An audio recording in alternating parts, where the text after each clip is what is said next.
Excelentíssima senhora ministra-presidente, ministra Carmen Lúcia, excelentíssima ministra relatora, ministra Isabel Galotti, demais ministros, a quem saúdo na pessoa da ministra Estela Aranha, advogadas e advogados, senhoras e senhores.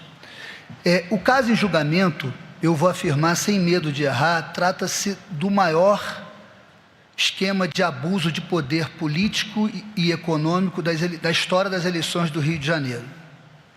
O doutor procurador já colocou algumas questões, eu vou apenas ressaltar outros pontos. Indo aos fatos, a Fundação CEPERJ, inserida na administração pública, tinha como escopo armazenar dados estatísticos e capacitar servidores públicos. Uma atuação discreta na administração. Tinha um orçamento correspondente a essa descrição do seu funcionamento. Pois bem, aproximando-se o ano das eleições, mais exatamente no próprio ano das eleições, em 2022, a Fundação CEPERJ passa por uma transformação que a desconfigura por completo. E essa transformação se deu, é importante dizer, por um decreto do governador do estado, decreto 47978, em 9 de março. Decreto que altera por completo o funcionamento da fundação, e a CEPERJ, que tinha um funcionamento discreto para armazenar dados estatísticos e capacitar servidor, passa a ser o maior gestor de programas e projetos sociais do governo do estado.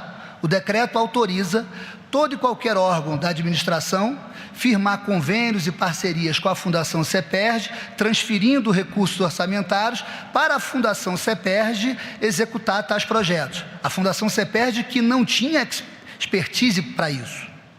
E estou falando de convênios firmados pela Secretaria de Esporte, Secretaria de Governo, Secretaria de Educação, Secretaria de Trabalho, Secretaria de Cultura, e as provas estão nos autos. Convênios com transferência de dezenas de milhões de reais. 54 milhões, 77 outro, 84 outros.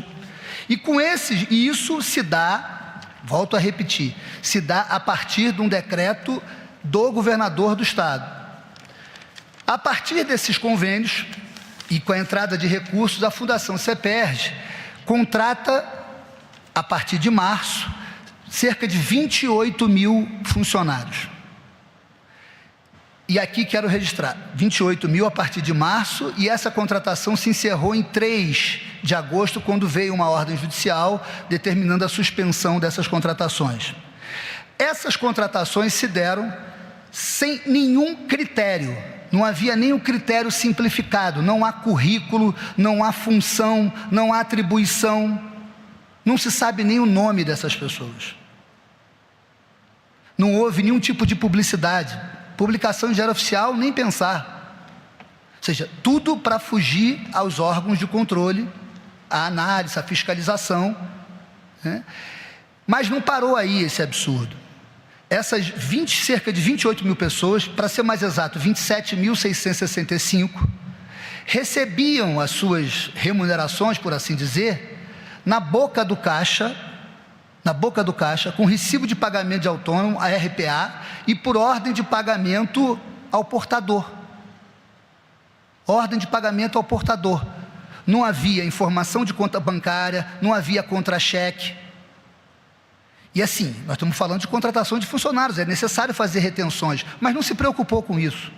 Se preocupou em colocar 28 mil pessoas em 5 meses, próximos às eleições, e transferir dinheiro público para essas pessoas, fazer sabe-se lá o quê. E aqui, queria colocar para Vossas Excelências 2 questões que chamam a atenção. A primeira, o Bradesco reclamou, oficiou a CEPERJ para dizer, olha, até agora nós já pagamos 91.700 e tantas ordens de pagamento, não se pode continuar dessa forma. O banco, né, colocou isso para a Fundação CEPERJ, mas não é só. Para dar a exata dimensão do que eu estou falando aqui, do ponto de vista do número de contratações, 27.665 em 5 meses. Quem olhar o portal da transparência do governo vai verificar que a Polícia Federal, em todo o Brasil, tem hoje 14.247 servidores. A CEPERJ contratou o dobro.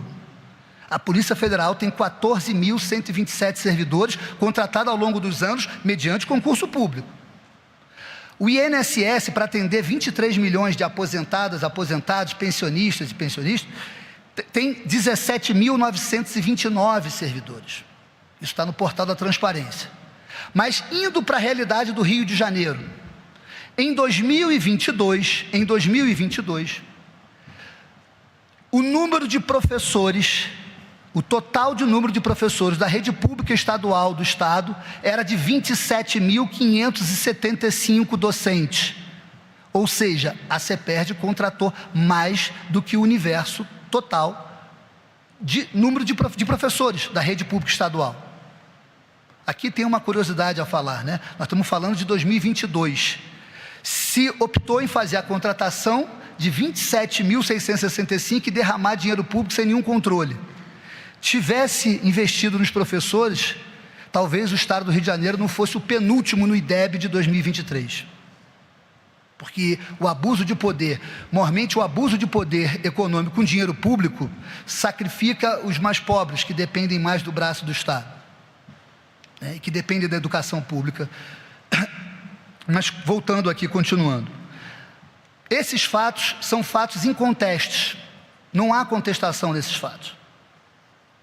A defesa do governador não questiona, até porque foi farto de matérias, publicidades. Há, inclusive, e feitos, evidentemente, uma engenharia montada para que se fugir de todos os órgãos de controle. Há uma testemunha nos autos, auditora do Tribunal de Contas, que disse que só foi verificar a questão dos pagamentos, quando já estava na ordem de centenas de milhões de reais. Eu estou falando de gastos de mais de 300 milhões de reais com o pessoal. Quando se saíram as matérias, porque o mecanismo de controle online que o Tribunal de Contas faz, ele foi driblado, porque não tinha contra-cheque, não tinha registro, não tinha nada.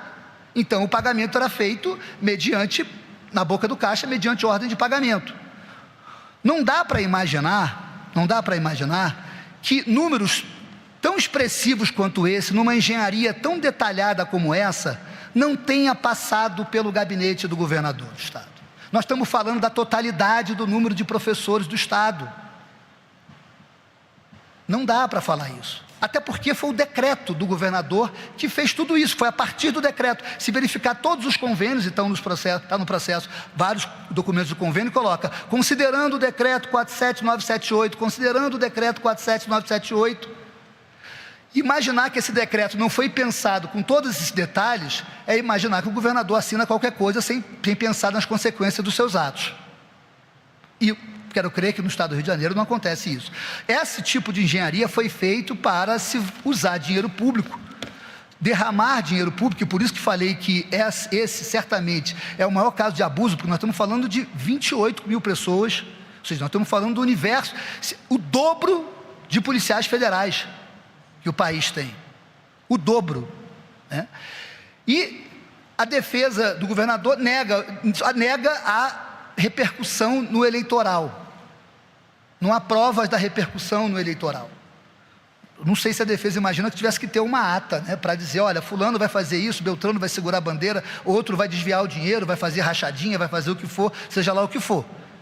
E imaginar que isso no ano das eleições, meses antes das eleições, 28 mil contratações sem nenhum critério e com centenas de milhões de reais jogados ao vento, né, na mão dessas pessoas, é querer agredir a inteligência de vossas excelências. O Tribunal Regional do Rio, por apertada maioria, entendeu que não havia repercussão e colocou o voto divergente, que foi o voto balizador do acórdão, a teoria do domínio do fato. Coloca que não estaria diante da teoria do domínio do fato, que, com todas as vênias ao Tribunal do Rio, não é analisada no direito eleitoral, não é posta no direito eleitoral. Até porque o direito eleitoral, o bem jurídico tutelado é a normalidade e a legitimidade do pleito. Alguém que é eleito com abuso de poder não pode permanecer com diploma de eleito. Então, não há como negar a realidade dos fatos. Negar a realidade dos fatos é se paralisar e não dar resposta a esse nível de abuso e criar um precedente perigosíssimo para o país. E é por isso que os recorrentes crê e acredita e requer o provimento do recurso. Agradeço a Vossa Senhoria. Convido o doutor Fernando Neves. Nós aceitamos, combinamos aqui, o doutor Bruno começará, depois a doutora, eu não me desculpa, não recolhi o nome. Eu estava com a ordem do doutor Fernando, então, Doutora Maria Cláudia, eu encerro. Só pediria ao secretário que confirmasse os 5 minutos cada um. E se por acaso alguém falar menos, deixe para o último. Vossa Senhoria é um excelente, só tem excelentes advogados, com 2 minutos defendem muito bem qualquer recorrente ou recorrido. Com a palavra, Vossa Senhoria, por favor. Excelentíssima senhora presidente, eminente ministra relatora, ministra Marisa